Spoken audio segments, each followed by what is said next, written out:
سروزیر مملکت قاهر رسولزاده را رئیس ولایت ختلان قربان حکیمزاده در موضع فخرآباد ناحیه خراسان استقبال گرفت. نخست قاهر رسولزاده با رفت کارهای از نفسازی راه دوشنبه باختر شناسایی پیدا نموده و مسئولین و راهسازان جهت با سرعت ادامه دادن کارهای بنیادکاری منتداری بیان نمود. ضمن صحبت به مسئولین راه دستور داده شد که راه ساخته شونده هر چه زودتر مورد استفاده قرار گیرد. در ادامه سفر کاری به ولایت ختلان قاهر رسولزاده از خواجگی دهقانی بیبی ازبک جماعت دهات قلعه‌آباد ناحیه خراسان دیدار نمود.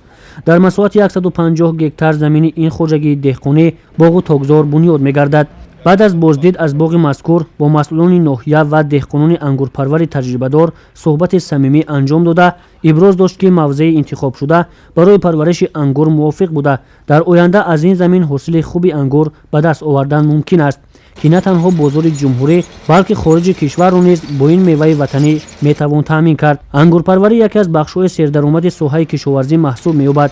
از این خاطر پیشوای معظم ملت محترم امام علی رحمان به این ساحه دقت جدی و اولین درجه ظاهر می‌نمایند. بعد بازدید از خواجگی دهقانی بیبی ازبک ناحیه مذکور از جریان کارهای ساختمانی حمام زمانوی که در جماعت قلعه‌آباد ناحیه بخشیده به جشن 30 سالگی استقلالیت دولتی به استفاده داده می‌شود آشنا گردید. گفته شد که در حمام مذکور مطابق به همه فصل سال شرایط خدمت رسانی فراهم آورده می شود.